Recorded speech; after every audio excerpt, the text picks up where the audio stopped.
Hype. Alright. Hype. Perfect. You guys can hear me. That's good.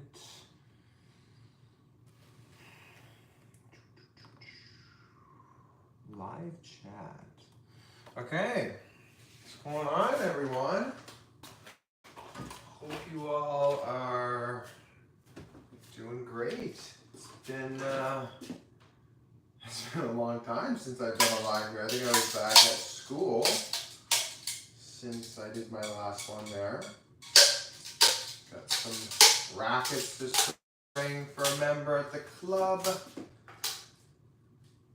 So here we are. We've got two head speed MPs to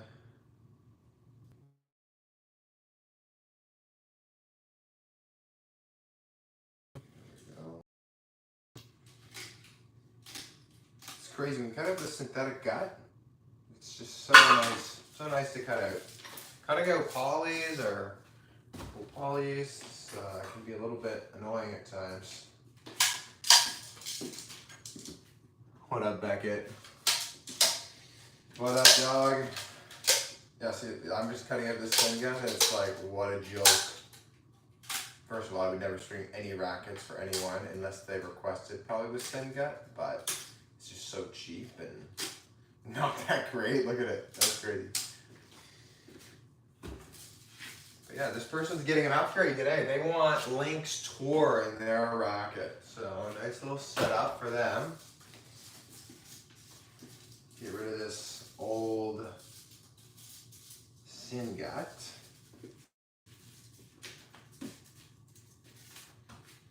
Yeah, it's been a while since I've done one of these. I think maybe a month, 2 months maybe. I have not done one since I've been at home.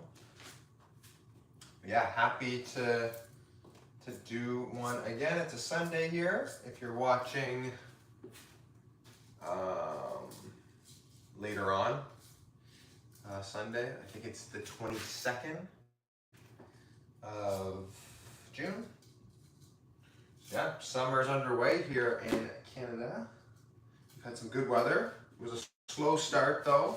Had some really tough weeks here coaching. Whew. It was like 7 degrees here at like ridiculous temperatures. But yeah, happy it is some good weather now. Has made coaching and playing a hell of a lot easier. But we also had a big trouble this spring at SNU, like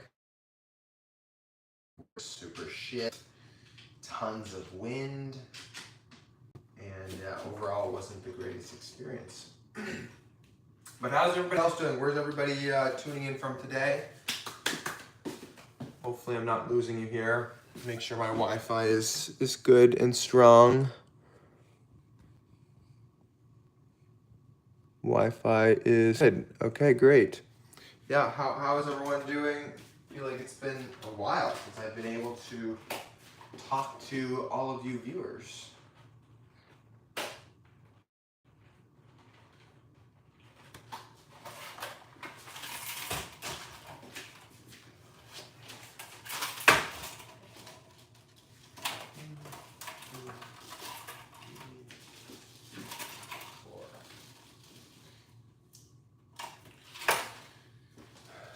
Vancouver, weather's been spotty also, yeah.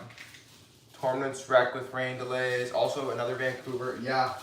I got a tournament this upcoming weekend. I actually haven't even looked at the weather. I hope it's good because to be honest, I don't know what they would do if the weather became not so good because there's no indoor site in this city. And yeah, they would have to move it, I'm guessing, to like a 6-court facility, which is like an hour or so away.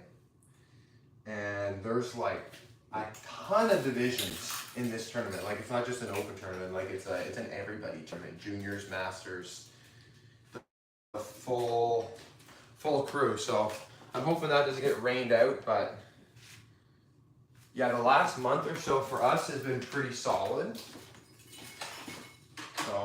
So the last couple of weeks, I should say, have been solid.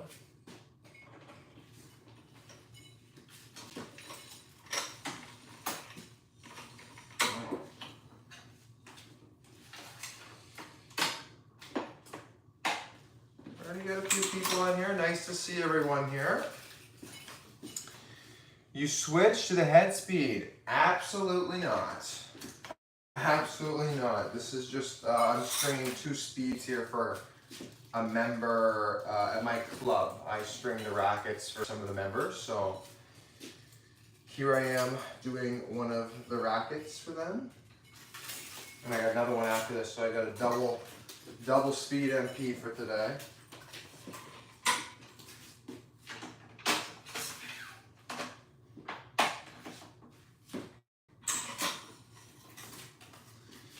I'm really liking both Link's Tour or Grapples Like Tour I made my V-Core. What are your thoughts on hybrid M8 and restring sync? It seems to notch much less than M8 alone.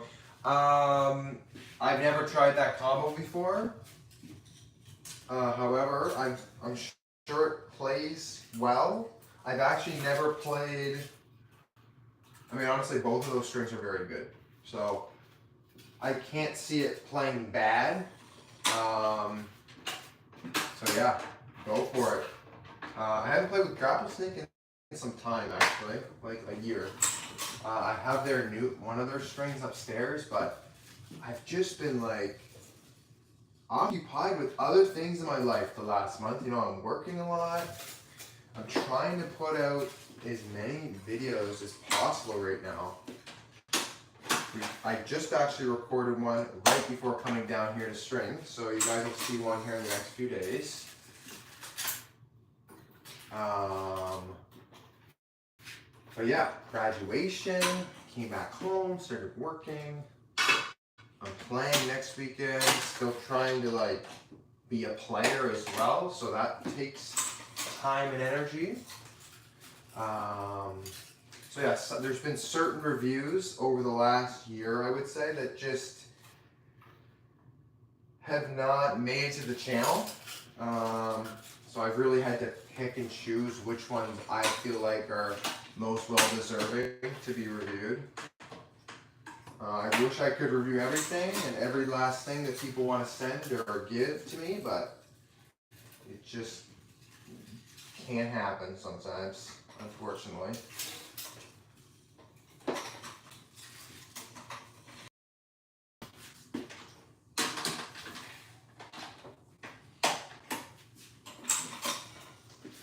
I'm assuming you're not a fan of the speed. I've never tried it. Honestly, the speed is a great frame.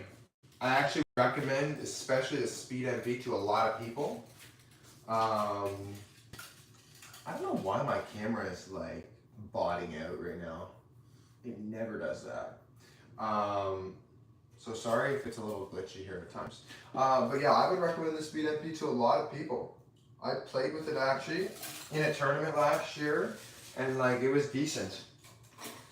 To be a full-time user of this racket though, not maybe for me, but for a ton of people, it's gonna check a lot of boxes. So I'm not a speed hater. I think if you can use it, you should, because I think it has a lot of good qualities to it. So yeah, actually just super good frame. Super good frame. If Beckett is on here, I'm sure he can say he likes the Speed MP2 if I remember. A lot of guys and girls actually use this racket at a higher level as well. And the older variations of this frame.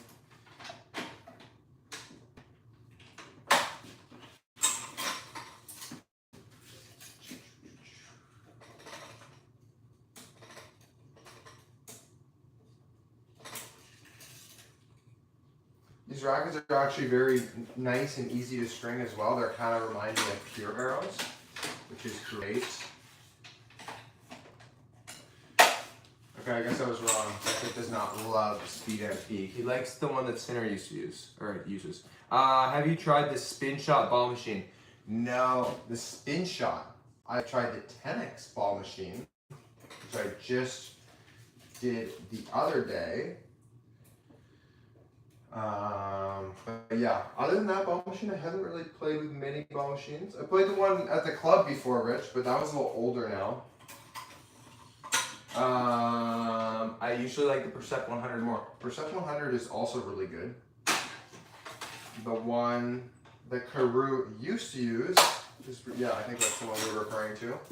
100D actually, I think is the one he uses. Good frame. I was talking to somebody, I was doing a lesson with someone the other day, and he was demoing rackets. He was playing with like a Blade V8 or something, and I had given him a Gravity to try and a Radical MP, and he ended up liking, I think he ended up liking the Blade V8 more, because probably it would be a little bit cheaper because they're on sale right now. And he was just impressed with how all the rackets were, because he has not bought a new racket in some time.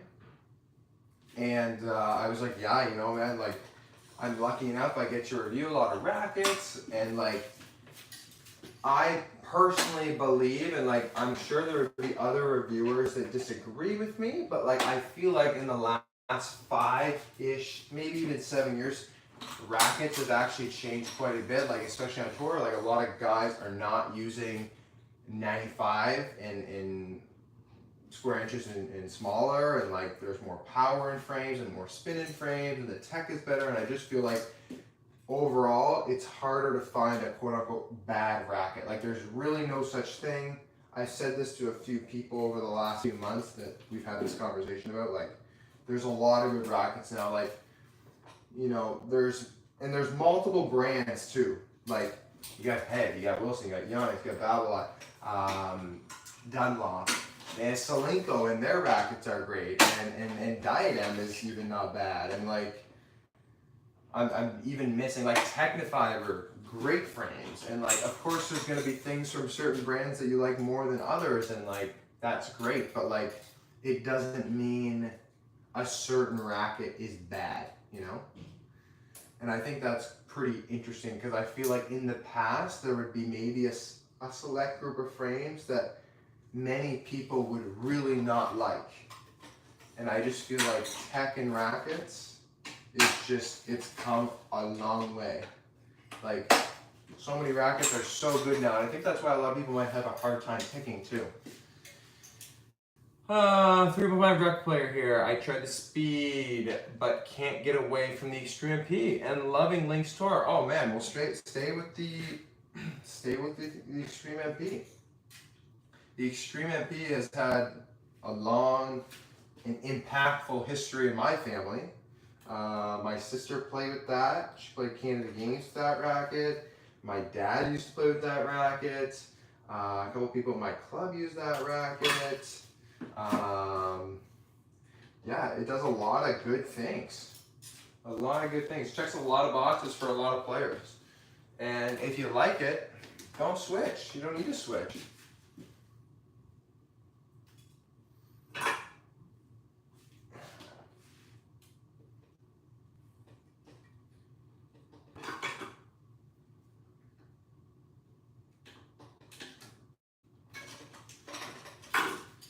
Yeah, no need to switch rackets if, I feel like that's another thing that people often find themselves in, is they're like, well, you know, like it's been a few years, like maybe even a year, like I gotta change my racket, or I gotta, like, if you really like your racket and you're not really looking forward to the whole demo process, see if you can find new, like a new frame of like your old racket. Like if I use a 2020 speed, try and find 2020 speeds online, and you'll get them for super cheap. Or try and find grommets online and get someone to put the grommets on. That's the thing that people really don't know that are at that like 4.0 kind of level.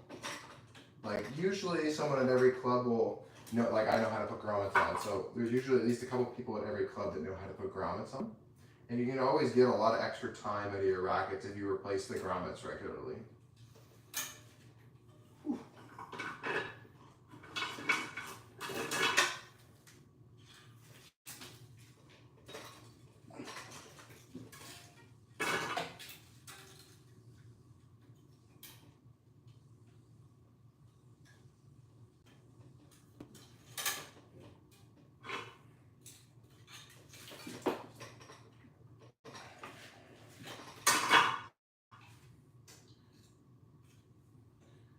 yeah, nice little combo this person has here.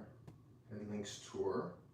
It's funny how much, like I have Headlinks Tour down here in the champagne color, and then also, like this isn't my string, this is the player string. And the black, it feels so different than the champagne. Like it's almost like a glossy, like that does make a little bit of a difference. It also looks so good in this racket, this black color on the speed.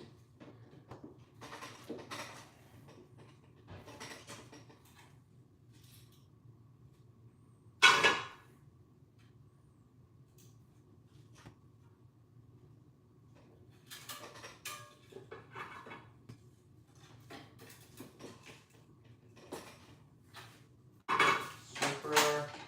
Main's done, baby.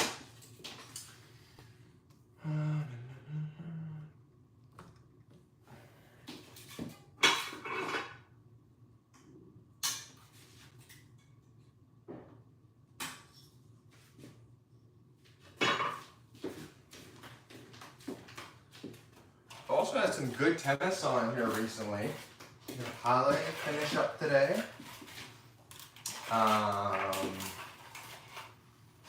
Carlos ended up winning against Leshka, I think, today, 3 sets. That guy just keeps winning right now.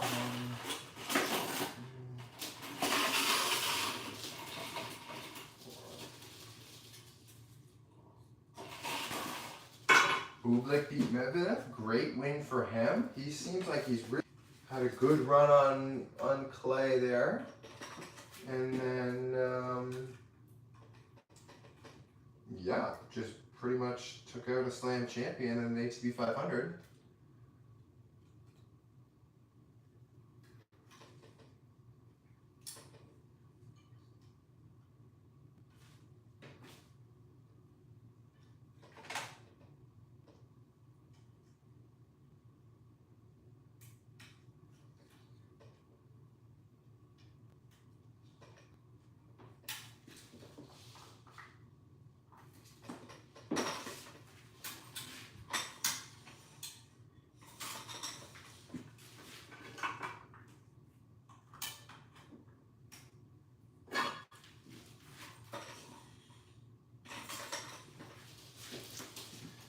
My wrist has been bugging me. Do you think it's the restring 0, the tension, or just playing too much? It wouldn't be the 0. And it depends how much you're playing per week. Yeah, it wouldn't be the string. Because I strung that at like 48, so that's pretty low. If I strung it at like 58, then I would maybe think a little bit differently. A lot of the times when people have like wrist, arm, elbow, shoulder, anything on this side of the body, and it's tension related, they're stringing upwards of 55, 56, 57, even 58, and it's usually like a stiff poly. Like restring 0 is not a stiff poly, at least in my opinion, compared to a lot of other strings. Like it's definitely not the softest poly ever, but it's like, I'm trying to remember what you had in there before too. Like I think what you had in there before was actually even stiffer. So yeah. Yes, fun thing to do on a rainy day, string up rackets. So yeah, honestly, maybe take a little rest, but you can always check in with Jeff too. Did it just start hurting on one particular day, or like has it been kind of all of a sudden? Those would be some things I could be a couple things.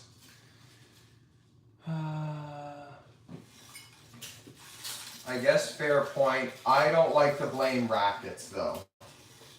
I mean, yeah, maybe white is a little bit stiffer than one than the other, but Yeah, it could have also been like you play doubles or something and somebody hits a ball to you at the net and like your grip isn't completely changed and it bends your wrist back a little bit. Like stuff like that happens like to me sometimes, or like I hit the ball off center on the strings and like I swung really hard and like my wrist hurts the day after or like something like that. So it could have been like something like that too, and then you just kept playing, so that's why I could be aggravated as well. It could be a lot of things though, or it could be there's a couple of different things it could be, is what I should say.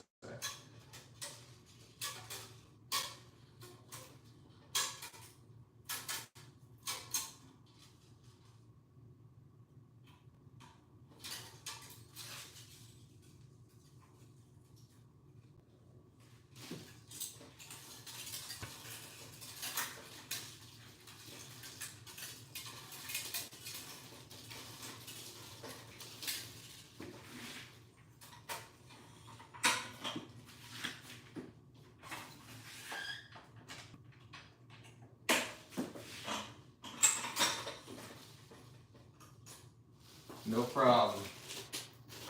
No problem.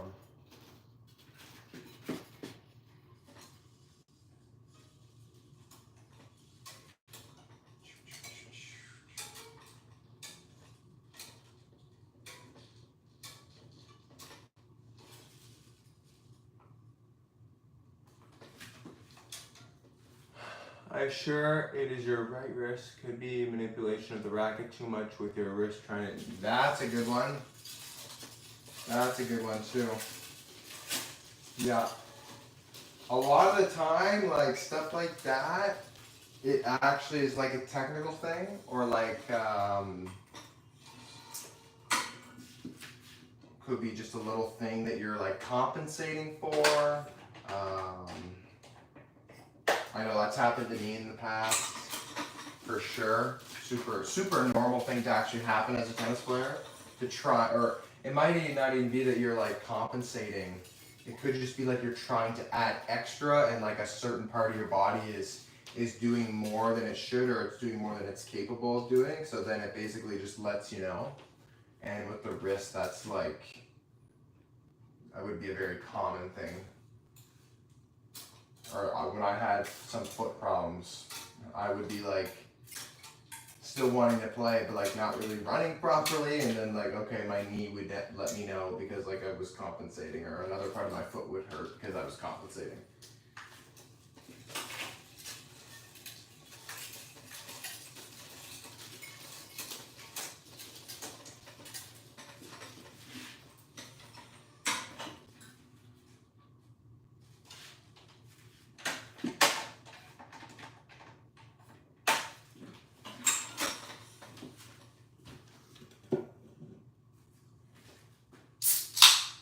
Am I bubbly? What is your setup these days? No, you were using confidential for a long time. Oh my goodness. My friend, welcome back to the channel. I don't think you've been around for a while because that setup has been deceased for quite some time. We've been through quite a few setups since the confidential days. Confidential, great string.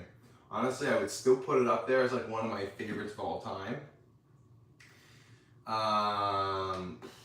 Yeah, so I used confidential in my pure arrow, and then this is like before I went to school, and then I had confidential in my extreme tour, and then I put confidential, I think, then I switched, I forget what string I played with after that. I tinkered around with some strings. I played with Super Toro in my Radical. I played the Rad for a little bit. Then I went back to the Extreme Pro.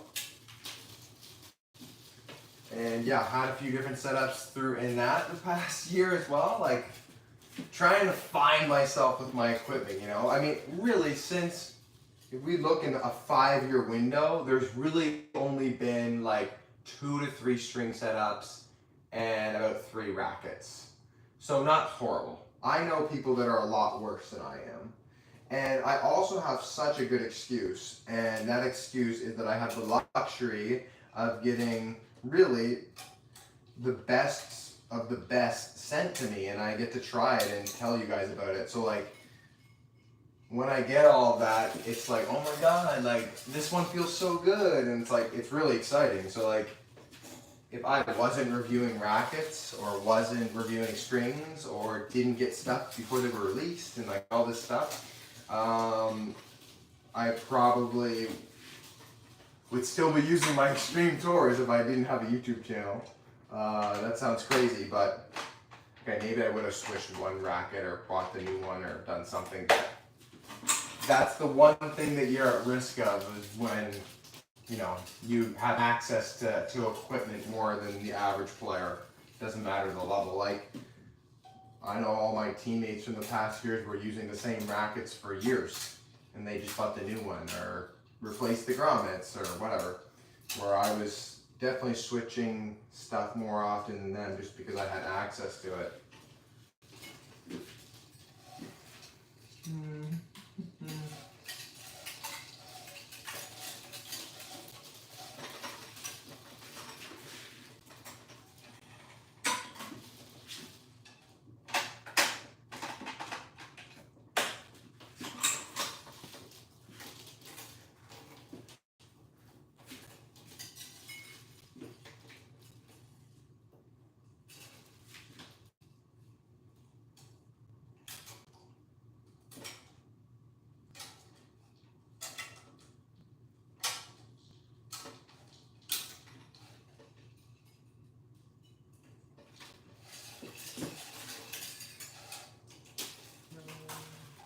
But guys, I do want to talk about one thing, and that is the US Open mixed doubles. And I haven't really been able to talk to anybody this yet because it's so fresh.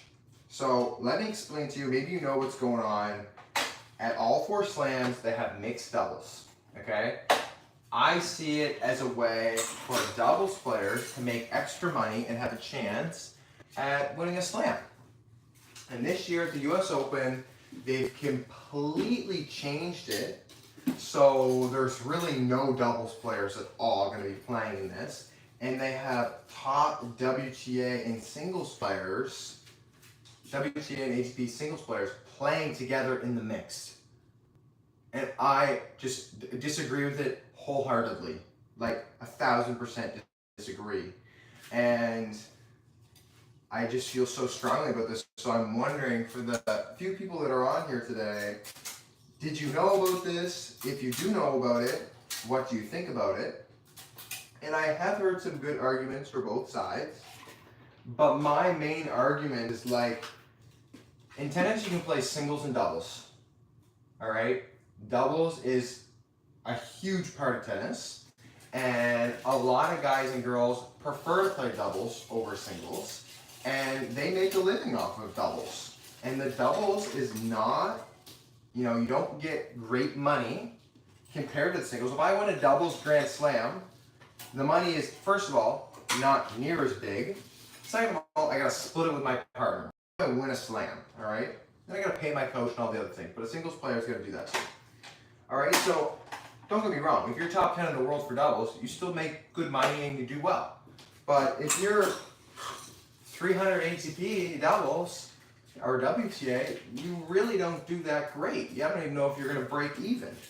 So when players go into mixed doubles in these slams, it's a great way for them to make a little extra money and compete and play at an extremely high level. And mixed doubles is very unique as well. The only argument that I've had that's for the other side that I would kind of agree with is that there's no ranking for mixed doubles. So it really doesn't make sense. And like, there's no reason why Alcaraz and Raducanu can't play mixed doubles. And you know what, fair point. But like, now that they're just doing all the singles players in one doubles tournament and taking away from that massive pool of players that, number one, would normally compete in this pool at the US Open, are not going to have that chance. And I don't know. None of the other slams are doing it either, and and of course it's the U.S. Open. Like, I hope I'm not losing any people here, but like, it's a huge thing that's a topic in tennis right now. This one thing at the U.S. Open, and like, it doesn't surprise me that it's in the U.S. because the U.S. is so. Sorry if there's any Americans on here. It's just so American of them to like only put singles players in there, super capitalist, and like, I just feel like more money for the singles like. And it's like they're thinking in terms of entertainment and like for the crowd, and like it's a business, and like I get that. It's just like it's not traditional, I guess is what you could say. And like literally every other tournament is like that. I feel like when you play French Open, when you play Wimbledon, Australian Open, they're not doing that with their mixed doubles. Now who knows, maybe the US Open will strike gold. And it will be crazy. And then all the other slams will follow suit and do the same thing. The only thing, I just feel bad for all those doubles players. Like, and as someone like myself that aspires to like play some pro and like honestly would maybe rather play doubles, that, okay, then that's one extra chance that I would get, or fellow doubles players would get. You know? And I think that's like kind of unfair. Like these singles players, like Alcaraz and Raducanu, like it's almost like it's going to be an exhibition when they go out there. Where I feel like if these other doubles players go out there and like it's their first time playing in a slam, which a lot of the time can be the case. You know, maybe it's like an American college player that's playing with some girl that's going out and playing mixed doubles, and they make a couple rounds, and all of a sudden this guy's playing the Grand Slam. I think that's the greatest thing. Like, I don't think Alcaraz and Raducanu will also take it that seriously. That's why I think it's more of like a show. It's an exhibition. Like before Indian Wells, they do those like tiebreak 10s, and like it almost feels like that. Like it's like a joke, you know? This is my crazy rant though. So like, honestly, if you completely disagree with me, like, I don't care. You have every right to disagree with me. Maybe you think the US Open and what they're doing is the best idea ever, and you think, hey, kid, you know, take a hike, and you don't know what you're talking about, and that's fine. I just feel really bad for the doubles players, in summary. And the US pisses me off anyway, so like, it's another reason to be mad at the US. But, yeah, I don't know. I also think I just have the US Open also holds a place like in my tennis heart, you know, because I've been there. I've seen the event live twice. I've played at those courts like a million times. Well, not a million times, quite a few times. And it's a great venue, and like when those stands are packed, I don't know, I think it would be such a cool vibe to enter out there in your first slam ever and play mixed doubles and have that chance. And like all of a sudden, if the US Open, you know, does this for future years as well, that chance for those group of players is gone. So I think that's sad. But anyway, moving on to other things. I get what they're doing for entertainment purposes, but I feel it's unfair to for those who play dubs for their livelihood. Yeah, that's what I'm saying. That's kind of my main argument, really.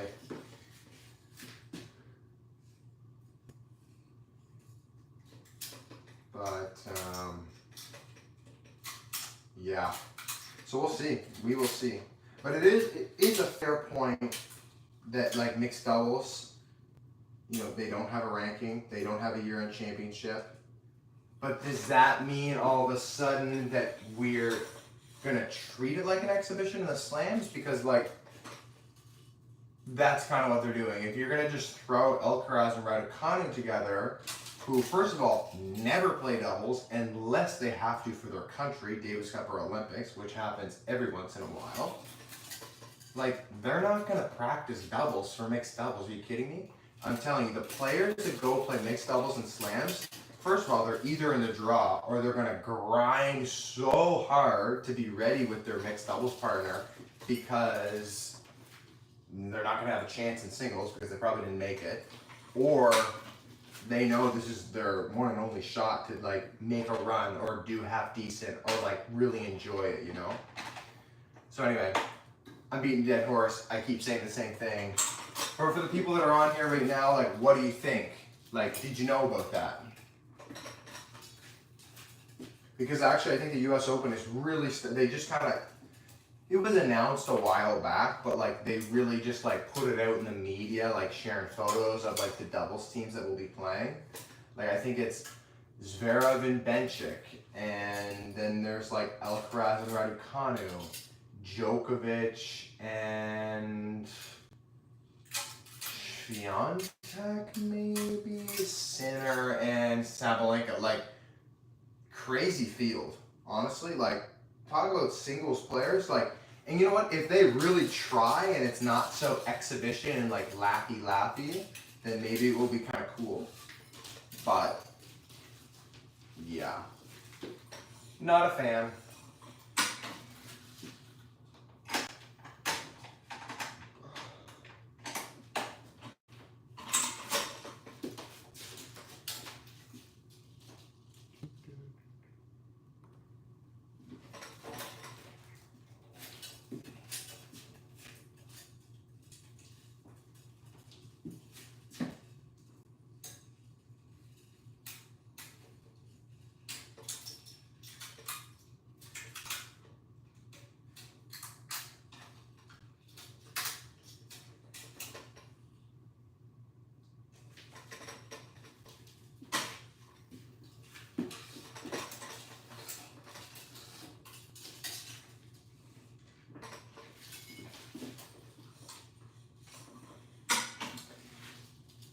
But other than the U.S. Open, we have Wimbledon that's coming up. We got no Roger, no Rafa, but we do have a Djokovic, a Sinner, and an Alcaraz. Really, right now, I feel like you have like Sinner, Alcaraz, and you have like Novak, and then it's the field. And I guess that's kind of how it was when they had the big four. You know, you had Rafa, Roger, Novak, and Andy, and then the field. And then a couple of years ago, it really just felt like it was Novak against the field. But I actually think that Novak can still win a slam. But if it's not this year, I don't think it will happen. Just because I really do feel like Alcaraz and Sinner, like, they are really good. And like the field, I think there could be a guy that, you know, beats Novak. Which is actually still crazy to say. Like, Novak is like, he's still so good. And like this guy, he's old for tennis now, and dog is like out there working and like competing and like doing so well.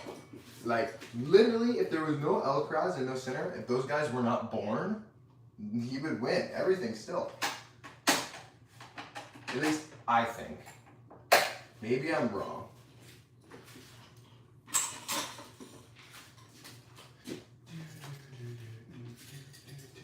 Almost at the end of this first frame.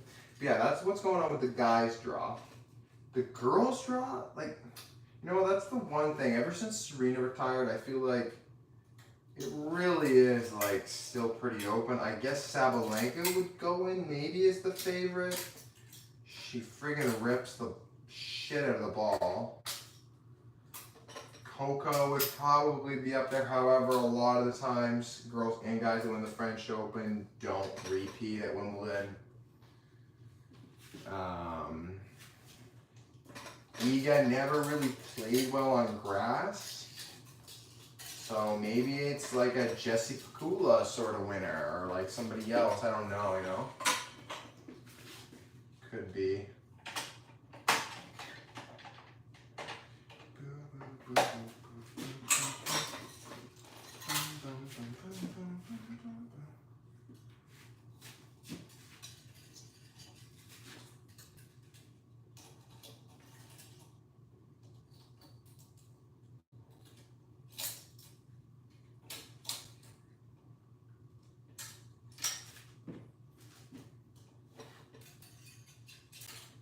Another really interesting kind of Tennessee thing that I've been watching a little bit is Andy Roddick's podcast, and that's really good. I really enjoy his pod. He had a good one on the other day that was, he had made a couple comments a few weeks ago after the crazy match with Sinner and Alcaraz, and he was like, yeah, tennis is like literally the hardest sport in the world, like, debate me. So then he held like a podcast where like a bunch of people had like all the comments debating him that like tennis wasn't as hard and the other sports were harder. And honestly, I would say like 95% of it, he did a really good job arguing. There's a couple points he made against some sports or like certain things that he said that were like, man, I don't know about that one, Andy. But honestly, for the most part, I think I agree with everything he said. Like some people made some crazy claims that like, and maybe I'm opening a can of worms here, but people made some crazy claims that certain sports were harder than tennis, and I just was like, of course I'm biased, but like, I was like, you've got to be kidding me. Like, please, like, I don't know. Like, there is a couple sports that I really do believe can really challenge tennis in certain ways. Like, if you're running Ironmans or triathlons, or you fight in the UFC, or one that I also do agree with because I played for a lot of my life is hockey. You play in the NHL, that's really hard. It's also really hard to win a Stanley Cup. But really, a lot of the other sports, I don't think are as hard as tennis. Like, I can go out and play basketball. I can go out and play soccer. I mean, I'm also a little bit different, and like, I say hockey is up there with tennis because like I know a lot of people that are tennis players that could literally not skate to save their life. But like, I can play hockey, so for me, I might find it a little bit more challenging. But like, yeah, I don't know. There were some outrageous claims that people were making. And like, yeah, I don't know. I really think that match put on full display of how hard, you know, tennis really is. So, really interesting. There were some marathon runners that were like super pissed off and like he shut them down so quick, you know? And there was like some golfers that were in the chat that were saying like golf was harder. And I was like, oh, I don't know, you know, like golf is tough, but like there's definitely other sports that are tougher than golf, I think. But yeah, there was actually a couple claims that I would actually say, you know, fair point. And then there was one point he made about tennis. He said like, oh yeah, like as soon as you make money, you're a pro. And I was like, that's not exactly true because like I played tournaments and I made money. That doesn't mean I'm a pro. You got to play in a pro event, and me and my dad kind of talked about that one. I'm with you 100%. I think professional tennis is one of the most sports to start with. Now, even harder for the doubles players at the U.S. Open, top 300 basketball players in the world. Yeah, you know, Frank, so funny. I was talking about that with my friend the other day. Like even just comparing at the collegiate level. Like if I was to compare myself to a collegiate footballer, as in European football, because I don't know, I tend to say it that way. So like soccer. Those guys that would have even just played at SNU, like we have a striker, I should say, because he still plays there. I guess I'm graduated, and he played for the youth Bayern Munich team and was getting paid like bands, like a lot of money to play for the youth team. All right, this was before he even committed to come to the U.S.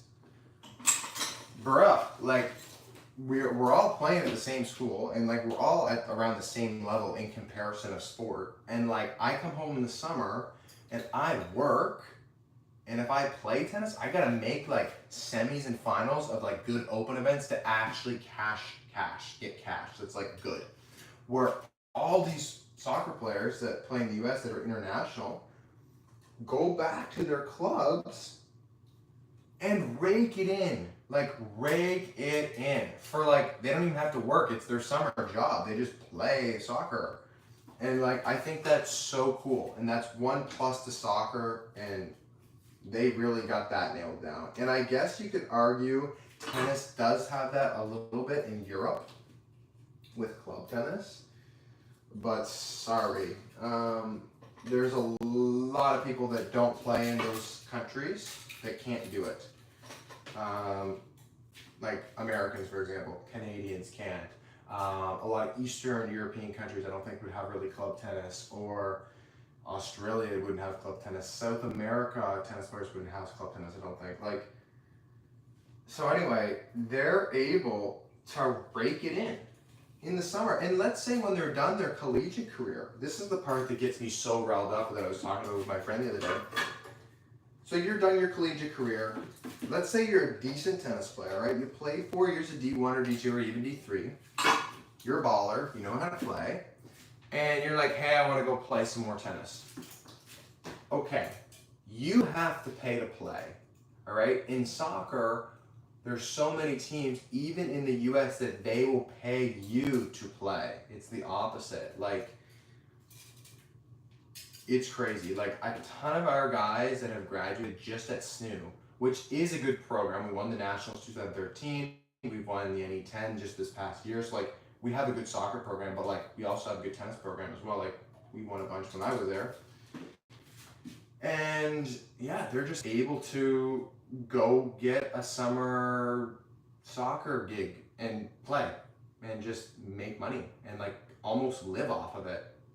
And like, we have one of the grad students that I lived with this past year, and like, he came to the US to just do his master's, and he played professional before he came to college, and he was older, like he was 29. So then he was like, yeah, I think I'm gonna go work, but the pro team that I played with might want me back.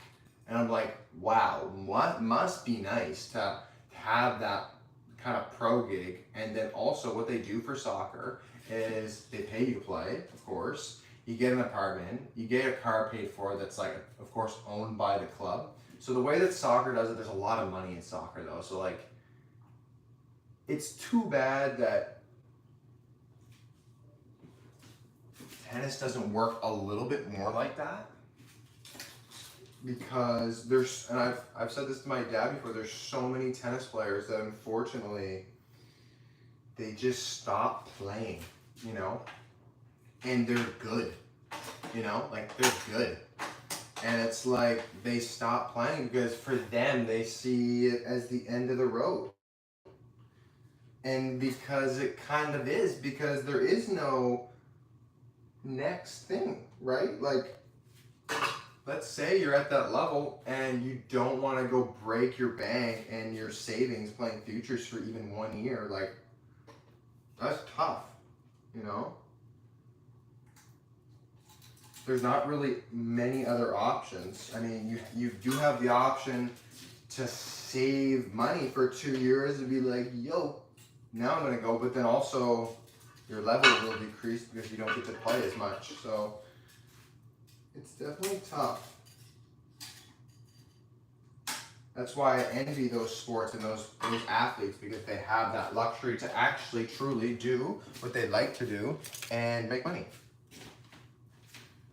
It's the same, like hockey is similar but not as easygoing, I think, compared to soccer, because like I feel like hockey, you really gotta earn it. Like, you know, there's like, and there's less teams, and like hockey is not as global as soccer. So like, it's like, okay, I gotta try out, and then there's like pressure for that. Where I feel like soccer, there's so many leagues, and like there's always a tier below. There's always a tier below that will pay, and they're always paying. And if you're really not that great, you get to play for free and you get a bunch of free stuff. So like, it's like, too bad tennis is not more like soccer, because tennis is just as global as soccer. It has that same reach.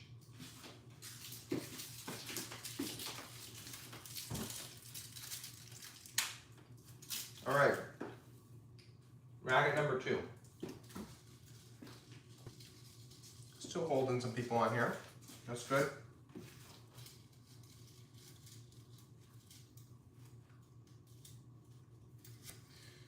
Guys, where's everyone tuning in from today? We had about, I think we had like 17 or 18 earlier. Now we're down to like 11, but like, where is everyone tuning in from? I heard a couple of Vancouvers earlier when we first started. Tell me where everybody's tuning in from.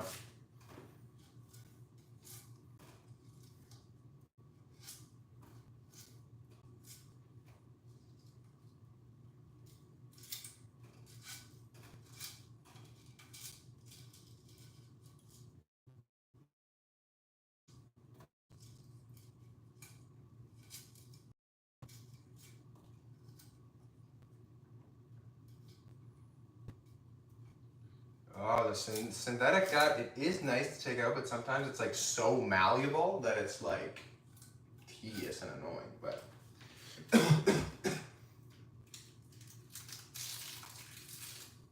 Not me snacking on candy.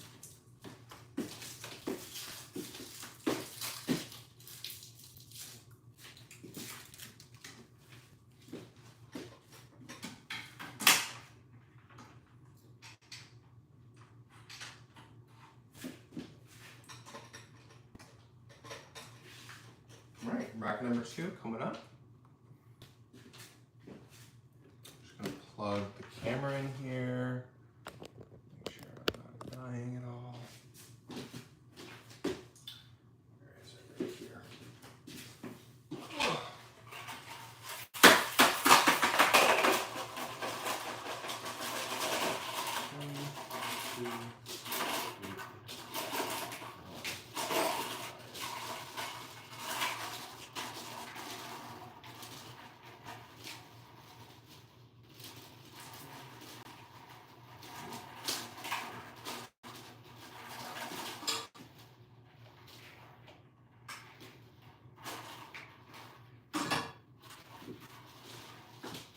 Alright. You can play hockey in Europe, and tennis players can play club in Europe as well and make a bit of coin. UTR is also giving tennis players another option to make a bit of money, but still way behind.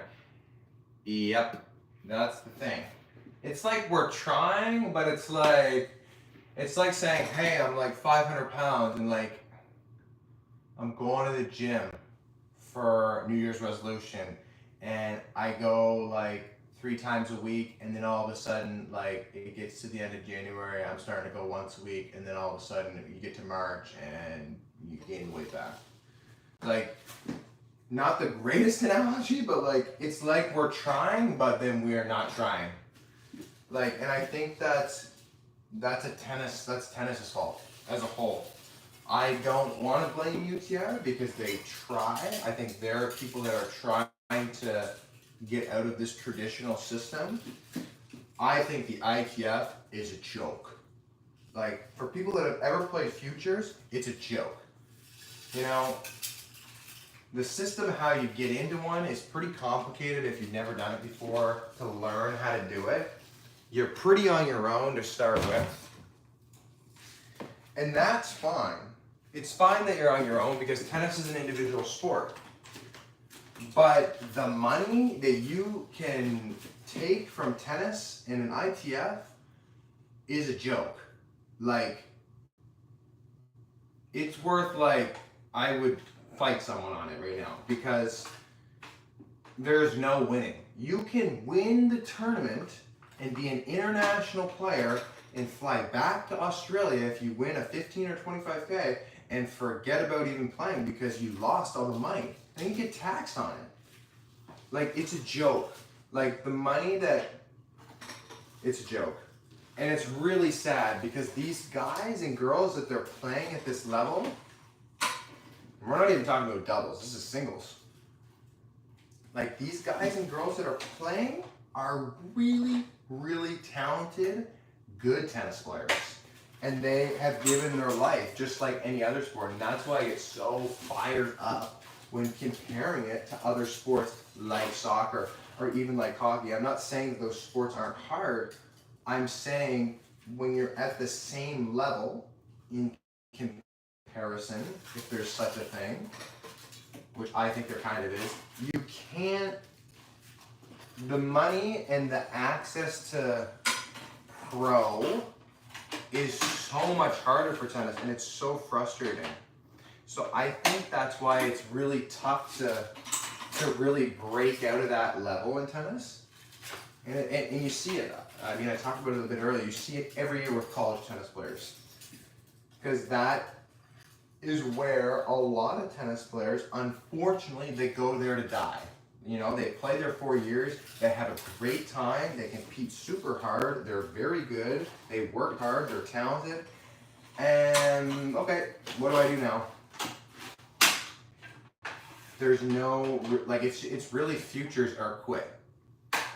And if you do not have any financial backing or anything, or you don't live in a spot, which is literally 95% or more of the tennis population, you don't live in a place that has futures a lot. Like for me, like I want to go to Monastir this fall, okay? I'm lucky that I have a YouTube channel, but if I didn't have a YouTube channel, like, I'm not going to Monastir. There's just no chance. Like, I should actually make a video about this because I could really go on and on about it. Like, it's so expensive. Just wondering if we're ever going to do reviews on Wilson Pro rackets and Pure Strike 97. Probably not the 97. I didn't ever receive that one. And I would probably have to buy those rackets, like a pocket, the pro ones, because I don't think Tennis On actually carries them. So yeah, maybe down the line if they send them to me, but yeah, as of now, probably not. Right now, we're actually figuring out the next batch of reviews that I will get in the mail. I still have to do my Radical Pro one.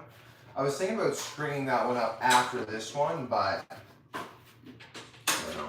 I might be a little tired of the good old stringing after this racket for today.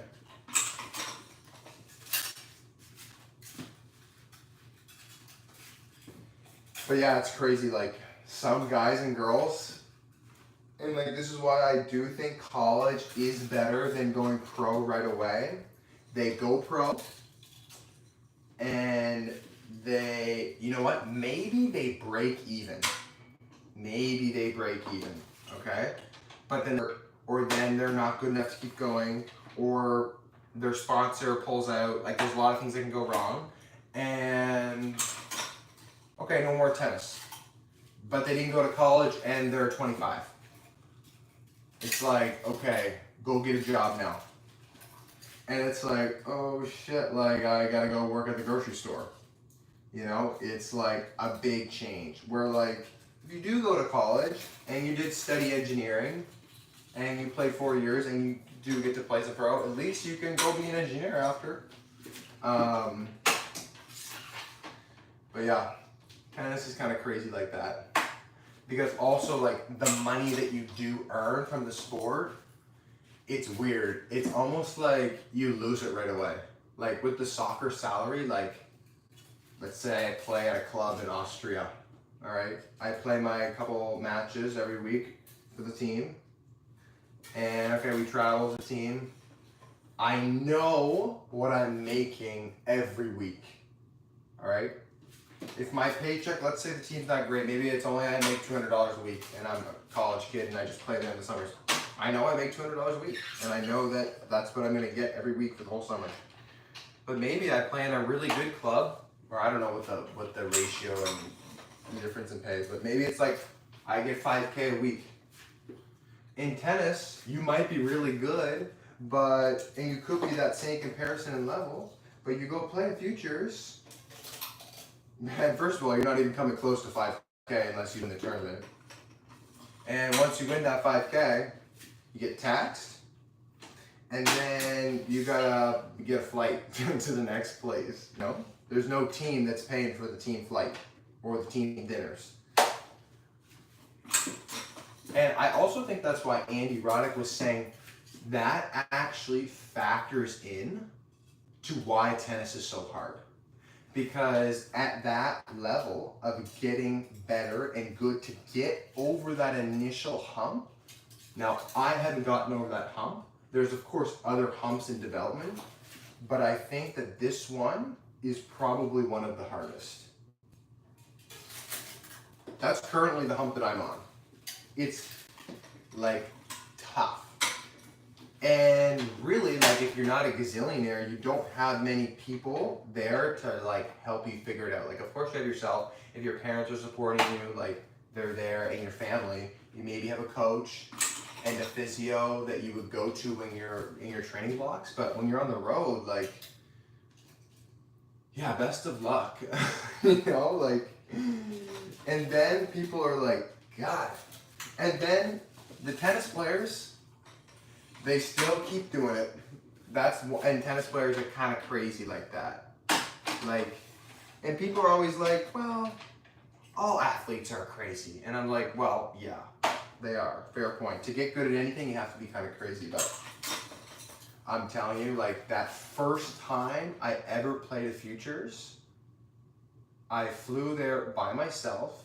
I was with my college team. I was on a spring break trip, and I flew by myself across the country to the other side, changed time zones, had a hotel, all by myself. I was by myself, and it might seem like not a big deal, but I was 19.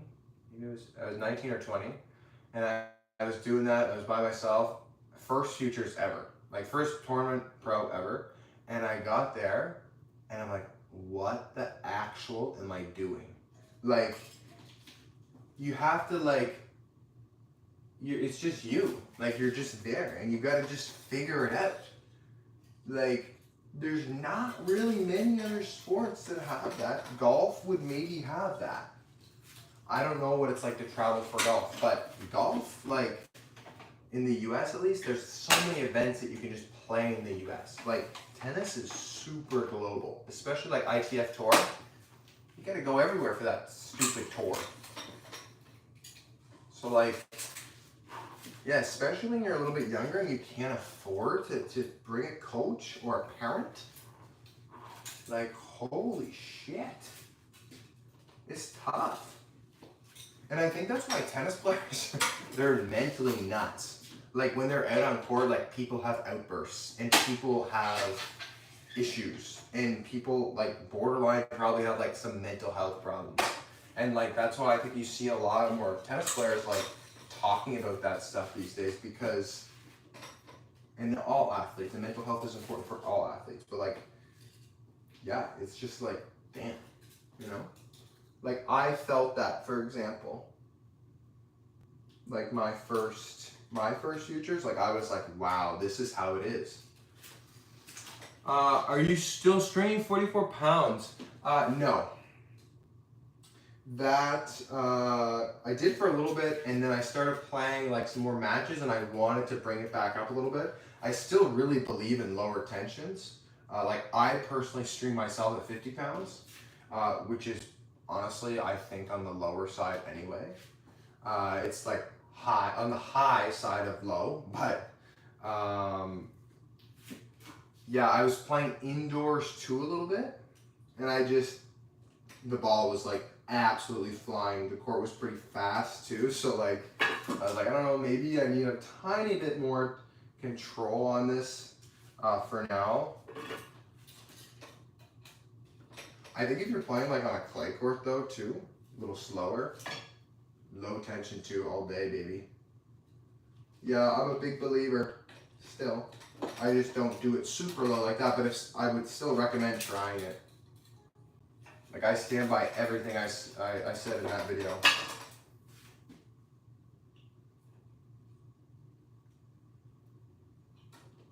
And I think you can really strike gold or find gold when you can play in an environment that's hot, humid,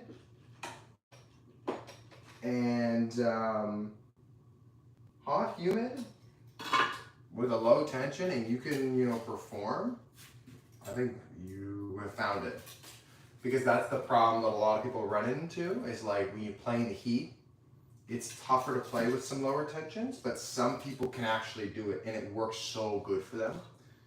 But yeah, imagine you play in low tension with an environment that's humid and hot, and you play with a string that's like not super stiff. You're gonna be hitting some lasers. I can't personally do that, but that would be like the ultimate big banger setup. I'm trying to find my, where did that go? I just had it in my hand. Oh dear.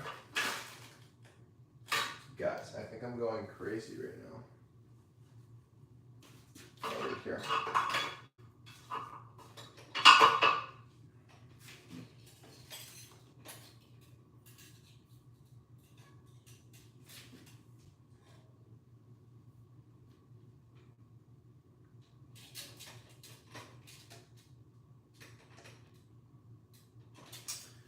Every freaking time, these damn grommets, man.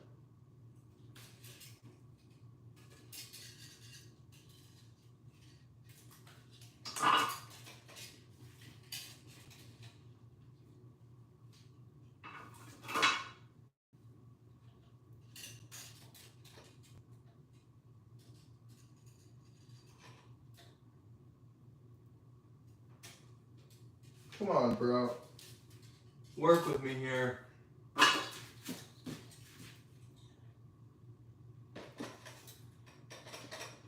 There it is. Third time's charm right here. Come on.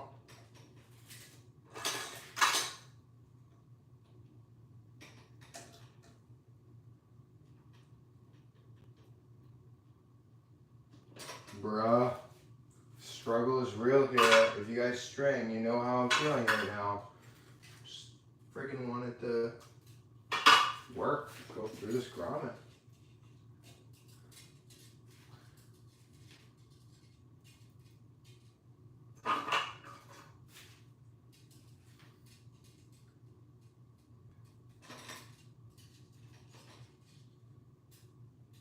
This grommet hole is not stretched at all. I don't know if this racket's been strung on this side before.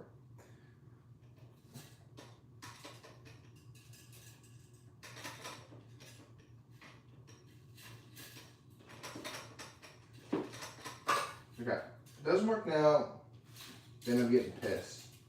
It doesn't normally take me this long to do a knot. There we go, guys. We got her.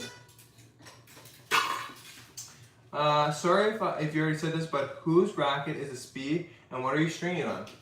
This is just my Gamma crank machine. Honestly, I don't even know the number. I've had it for so long and I bought it used. So yeah, this is my machine. I'm stringing at 50 pounds and this is not my speed MP. This is somebody else's speed MP. Yep, not mine.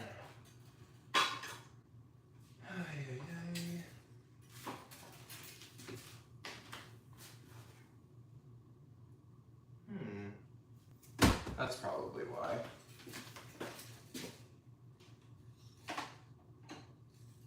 I screwed it up, guys. That's why. Would you believe it? I was not paying attention. Silly. Silliness. Thank God for paying attention. I started tying the knots at the... I was so invested into our previous conversations. I started tying off at the bottom, not the top. That's why the grommet wasn't working real good. There we go. Much better.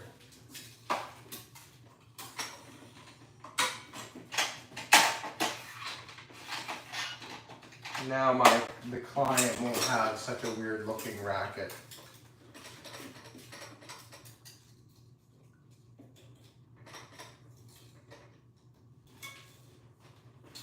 I was super confused too. I was like, why is this look so bad? Like the other Racket didn't look like this. There we go, guys. There.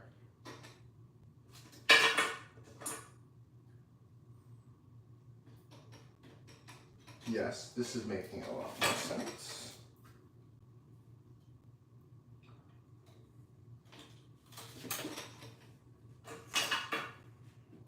Yeah, I think good thing I noticed that, because then I would have had to like start all over again.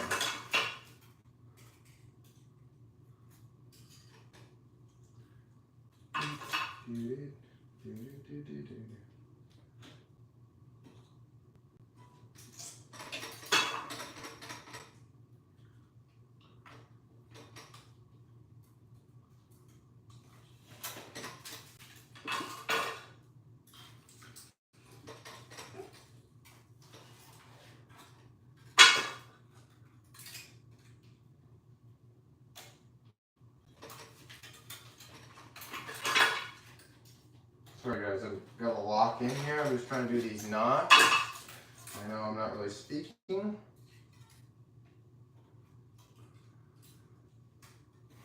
Don't want to mess up their racket. If it was my racket, I would probably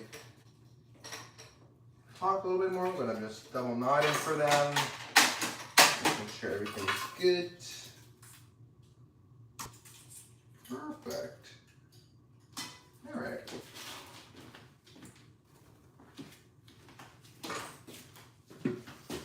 Bublik and his Black of Area 98 are crushing it. Foodland 99, I haven't seen you in a while. Nice to see you.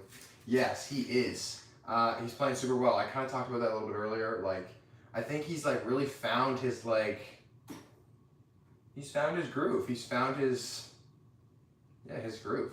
And I'm actually really happy for him, because I feel like guys like that on tour get kind of shit on a little bit, just because like the way they play, and like he's kind of does whatever he wants, and like it's not very traditional. But I think it's good to have that in tennis.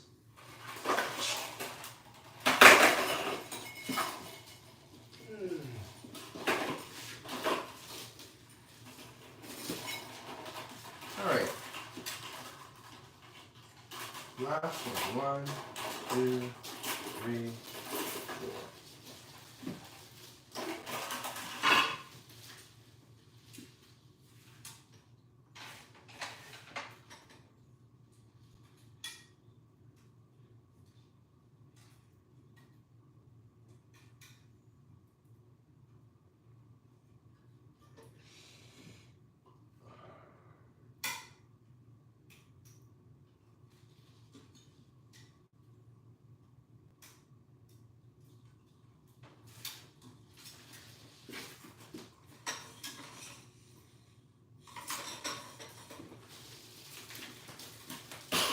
But yeah, Bublik's been playing super good. I mean, there's a lot of guys that have been actually playing pretty good.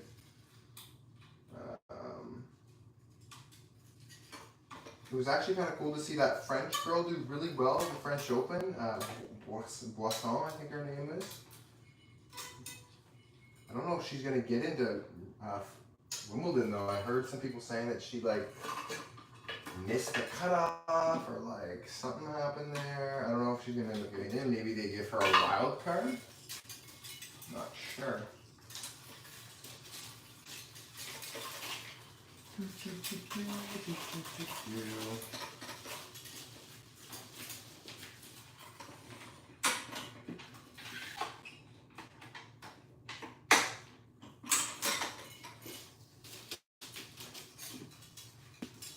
Yeah, guys, we got a new video coming out probably in the next few days. I'm really excited for this one. It's just me being super real with the camera, telling it how it is, telling you guys how I feel about a particular thing. Not going to get into it right now. A lot of people have been asking about it. So yeah, hyped up to see how it does. And I'm excited to see what people will comment, because yeah, it'll be good.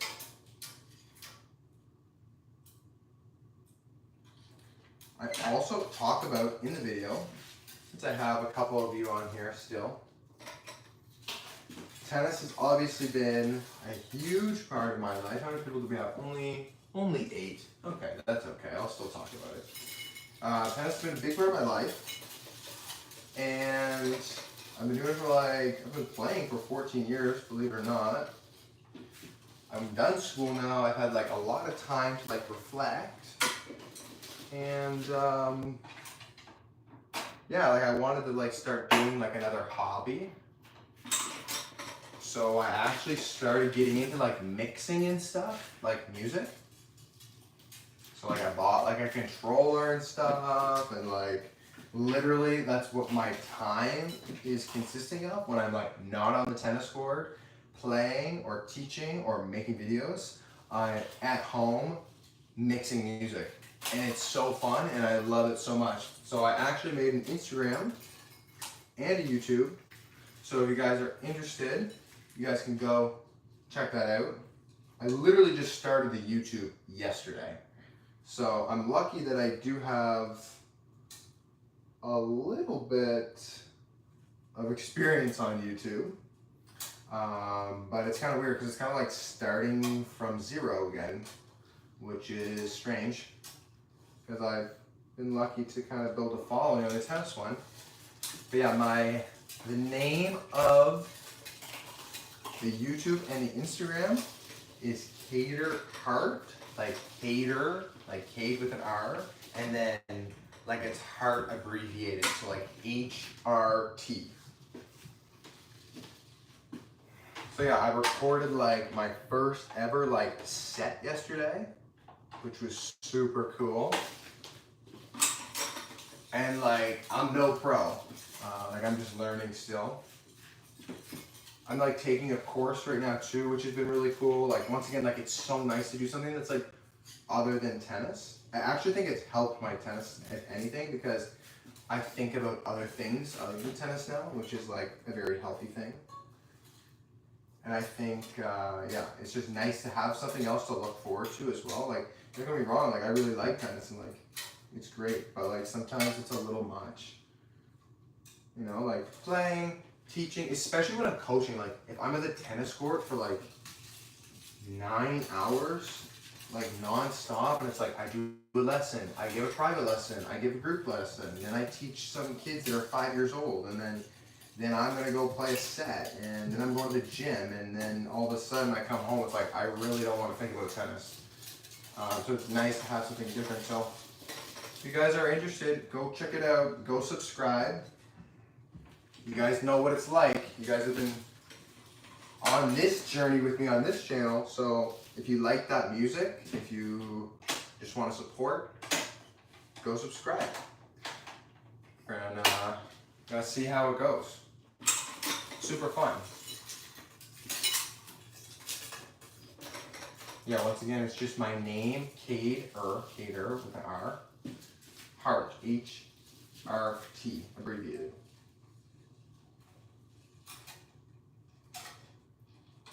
I think we have I should say I don't have 4 subs on that page. So there's 8 people on here. Let's get it to 12. To 12 subs. Go subscribe.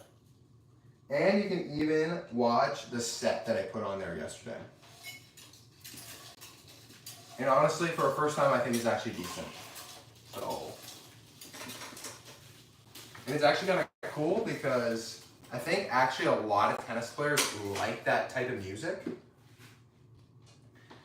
Kind of dance, house, EDM, techno vibe. A lot of soccer players like it too. But I feel yeah, a lot of Americans, it's not that Americans don't like it, but I feel it's definitely not as big in the US compared to other cultures like France and Spain and Italy and some other countries abroad. I know in Canada for a fact it's not the #1 genre for sure. But it's been cool because that music has been the music that I've listened to for my whole life. And because I've just listened to it in like athletic environments, because like a lot of the time I feel like that music is played in athletic environments, so it's upbeat, it gets you going, gets the blood going, you know, you're running around, you want something that kind of gets you going. And it wasn't really until like 2 to 3 years ago that I found out that like you can actually go watch people perform that type of music. And I was like, what? Like I was kind of living under a rock, if you really think about that. Like, your boy didn't think you could go watch this type of music live. I didn't even know it was like DJing, you know? Like I was so stupid. Like, so then this, and also in the US, like clubs, they're all 21 plus. So like, you can't get into a club when you're under 21. So I could never go. So then I turned 21 last October. So like I went to one and saw like one of my favorite artists live, and like that was like a game changer for me. I loved it. It was so fun. So then I went to see a couple other ones, and we had a good time as well. And like, I don't know what the age group is on here right now, but like a lot of people think you need to go out to like the club and like have a good time and like drink, and if you want to do other things there as well. But like for me, that was never the number one importance. It was actually to go watch and like listen to the music, because like it was just so cool, I thought. So yeah, then I went a couple more times with good friends, and then I found myself in Europe a couple weeks back, and we ended up going to Ibiza, and like that was crazy, and it was just so fun. So yeah, all of that inspired me to want to make music, or learn to make it as a hobby. So if you guys are interested, check it out. Cater Heart. Instagram, I've had that page for like a couple weeks. I think I have like 50 followers or something. Not great, really, when you're comparing it to MP Tennis numbers. But maybe it will grow. Maybe it won't.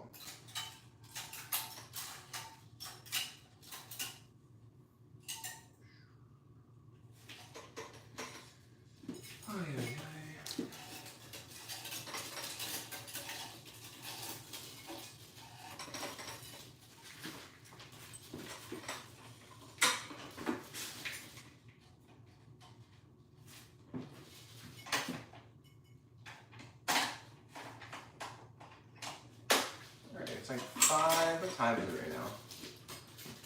5:10. All right, I still got like an hour and 20 minutes. Guys, I'm super pumped up. I got a sauna and a cold plunge later. Oh, that's at 6:30.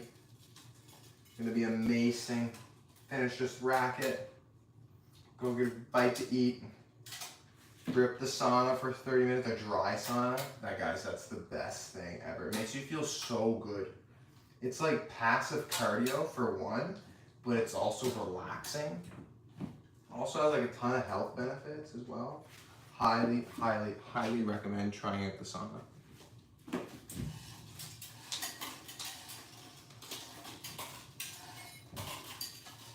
And then, whoa, voice crack. And then you really got to be a little crazy to do the cold plunge. I feel like the hot is generally easier than the cold for most people, but it was funny. I got my sister to try it out a couple weeks, because I've been doing the sauna for like a couple of years now, maybe. And yeah, she tried it out. She's like, holy shit, like this is like kind of tough. Especially if you stay in there like for your first time, like trying to get to 30 minutes is tough. If you have it cranked up, like the dry sauna that I use, like I think the hottest I ever got it to was 180 Fahrenheit. I don't know what that is in Celsius actually, because it doesn't show. Well, actually it does. Inside it does. I don't know why it's Fahrenheit actually, because we use Celsius here, but that's pretty hot. And if you're staying in there for up to 30 minutes, like you're sweating. So I don't know if anybody's ever done sauna before, but like super nice. And honestly, like I actually feel the benefits on court. Like it's like another form of cardio. Really, it is. Also for people that are like trying to get into shape a little bit, like it's another form to like burn fat. Good for your skin. Yeah, a lot of good things with the sauna. What is my favorite round string? Man, there's so many good strings out here right now. You know what? I don't know if I can even answer that question. There's so many good strings out there. And to be completely honest with you, I tend to use shaped strings. And I feel like most poly strings these days are actually shaped. So you know what? I don't think I can really give you a great answer on that. I'm sorry. And yeah, all the strings that I've used over the last 5 years are all shaped. And even the ones that I've done reviews on, I think. Yeah, a lot of companies, I feel like there's less round strings than, you know, before. Well, let me just look at this. Even this, like, this linked tour, and a lot of people think it's a round string. And, like, you'll look at it, and it'll be like, damn, like, this is quite smooth, it's round. Linked tour is not. It's most definitely not. I think it's 1, 2, 3, 4, 5, 6. 6 sides. 1, 2, 3. Yeah, 6 sides. Are you not using Extreme anymore? For now, yeah, but I talked about earlier, maybe it was like 25 minutes ago. There's a video regarding my Extreme coming out probably within the next 3-ish days. That's the timeline. I don't know if we can get it out before then. But we will see. All of those questions will be answered in that video. And then I know for a fact that people are gonna comment the shit out of that video. So like, I'll probably end up making a part 2. So yeah, hopefully that answers your question. I'm playing only with shape strings too. I'm asking because most pros play with round strings and I wonder why. Probably because of the control. Shape strings bite a little harder. They give a little bit more spin. That's how I felt in my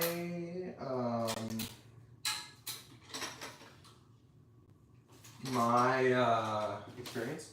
When it comes to round and shape, to be honest, like now that I think about it, like the strings that I've used over the last 5 years, they've all been shaped. But I don't ever think I've once thought to myself, like, I never think if it's shaped or not, really. I just think if I like it or not. And like a lot of the reviews I've done, I've mentioned if it's shaped or not. But to be honest, I never really use strings that are not shaped, you know? Like, I think Vivo might have, or is round, but I honestly I can't remember. I'm trying to remember the diagram they sent me. One sec. I have it right here. Maybe it's on the back of the string.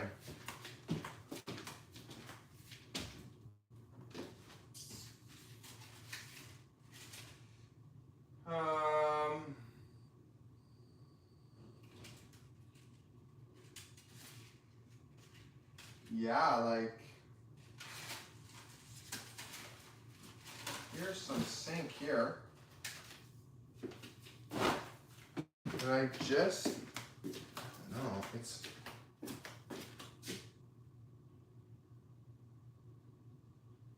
yeah, no, I think this is shaped. I forget. Guys, I think about so many strings and stuff every day. One sec. Restring Vivo. And I literally did a video about this and I forget already.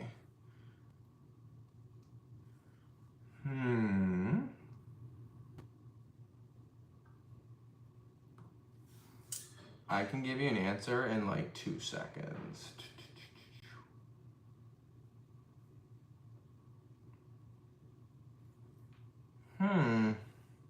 Maybe I can't.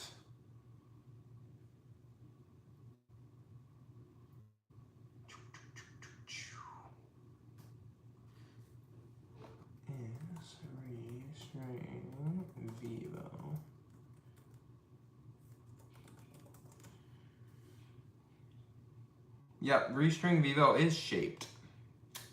Yep. 6 sides. So yeah. Guys, that just goes to show how many strings and rackets and stuff that I talk about, and then I literally can't even remember, and I will have made a video on it because I actually used the Vivo. Like, Vivo is literally a string that I use like the most, and I couldn't even tell you. So like, that's kind of bad actually that I don't know that, because I should know that because I'm a nerd about it. But yeah, I wish I could actually give you a better answer. Like, yeah, I really don't think about that much, to be honest. I just think about it when I first look at the string and be like, oh, okay, great. Try it out. And if I like it, great. If not, I just kind of forget about it. Rackets, I'm way more into rackets than strings. Like, I feel like pretty much anything with the rackets I can give like great answers on. Like, especially since I played with so many of them. With strings, I've played with a lot of different strings, but also like, I don't know. I feel like I know more about rackets than strings, and like, I'm not afraid to say that. Because this is a prime example. Like, I actually feel like I don't answer that question as good as I should be able to, you know? Beckett would be better with strings than I would be, for sure. Or like Tennis Nerd, great with strings. Yeah. And I'm not saying I don't know what I'm talking about. It's just like, it's kind of like not my forte. That's why I don't make as many videos about them. You know, there's certain strings that I've talked about on the channel that I feel like are great. But then, yeah, there's been companies that have reached out to be like, hey, review this string. I'll be like, no. First of all, because I didn't think I really needed to. And then also just because, like, I don't really have a passion for strings, you know? If I had a passion for strings, I'd make way more videos about them. Like, I like reviewing the rackets way more.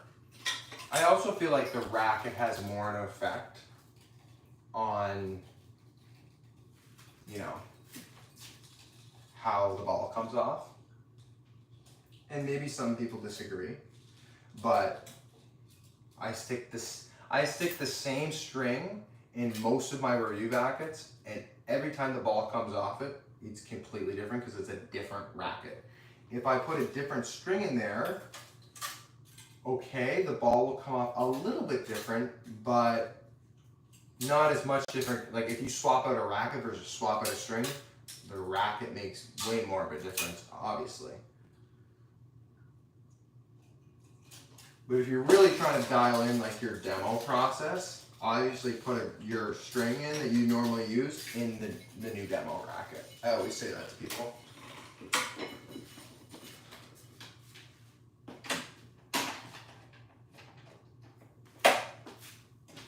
My string of choice is Slingo Confidential. Any similar strings you think I should try? Absolutely. You can try Lynx Tory, you can try Super Tory, you can try Caviar.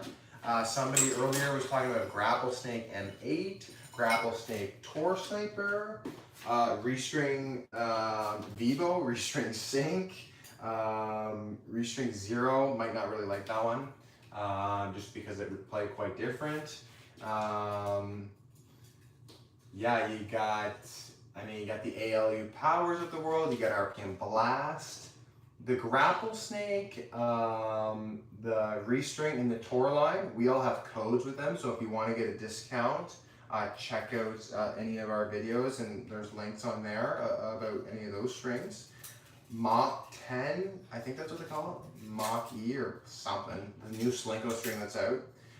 Everybody's been on me to try it, but once again, I just hadn't really had the time.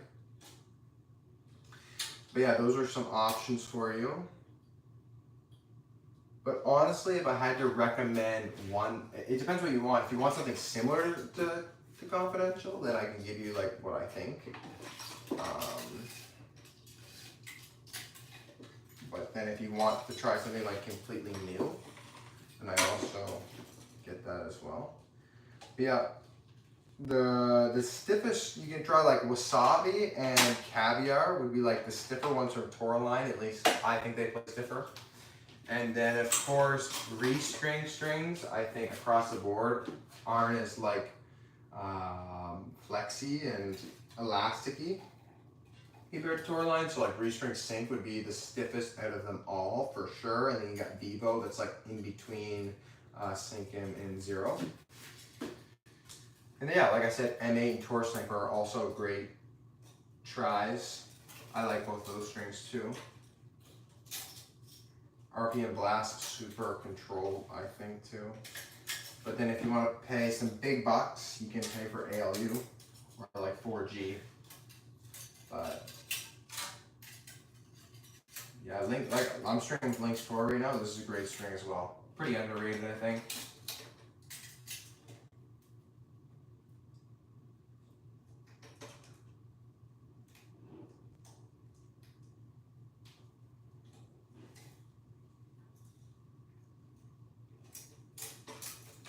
But honestly, Solinco Confidential, really good string. If you want to stick with Solinco, you got Hyper G Round, Tour Bite Soft too. And then like I said, they got that new string that they just come out with as well that I have not tried and I cannot comment on right now because I haven't played with it.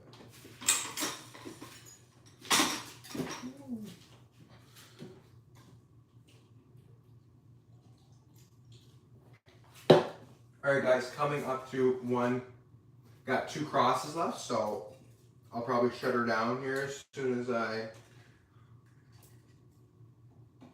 finish up. So get some questions in there if you have any, and then I'm going to sign off for the day.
Alright, last one, just like that.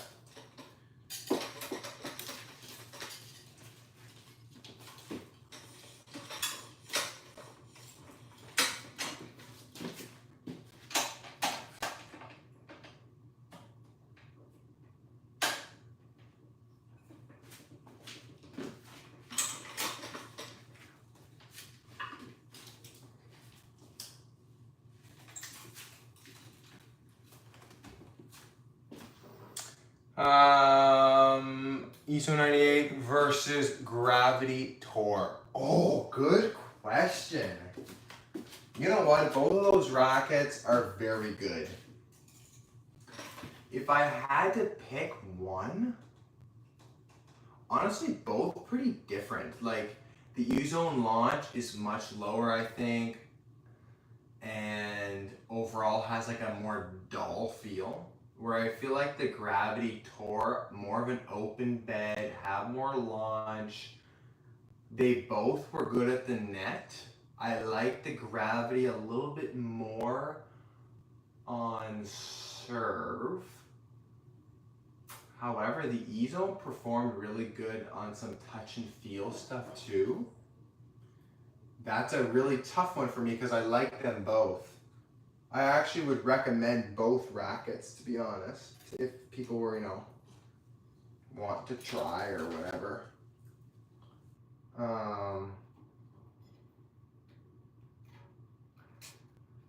if I had to go play a match right now with one, I think I would pick the Gravity Tour.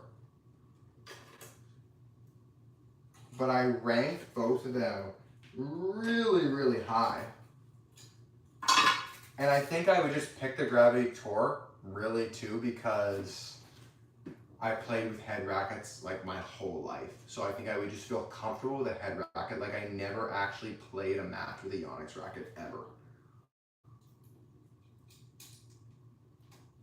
Fun fact, yeah, never played a match with a Yonex racket. I've hit and practiced and demoed tons of Yonex rackets and for hours and hours, but never actually brought one out on a match court because I never really actually liked one enough to switch.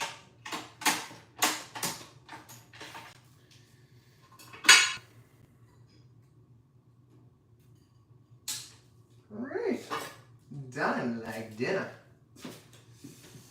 Wimbledon picks, Wimbledon picks, Wimbledon picks. Oh, you know what would be really cool is if actually Sinner won. Because I feel bad for him a little bit. Like, whoever lost that French Open, you kind of feel bad for them. It'd be cool if Sinner won, but you know what? I want a Canadian to win. I've been cheering all my life for other players, and I think it'd be super cool if, like, Felix had a super big run. And, like, I'm going to pick, like, I want a Canadian to win. As far as the girls, I think if Sabalenka plays well, she'll win. Because her game is so big. Maybe someone with a little bit more of a crafty game could win as well. I think Racket will make it far. But yeah, I don't know. A couple picks there. Yes, your tip. I do know that. I actually do know that, and I don't do it because one of my I had like 2 teammates that were like telling me to do that. And I actually just should start doing it because it will save me like a little bit of time at the beginning of rackets and stuff. Yeah, just like put them both at the start and then I'm done right away. Yeah. Musetti's a dark horse at Wimbledon. Hey, good pick actually. I forgot about him. He's solid. He's good on all surfaces. He's actually... You know what? That's a great dark horse pick. I salute you on that one. Good one.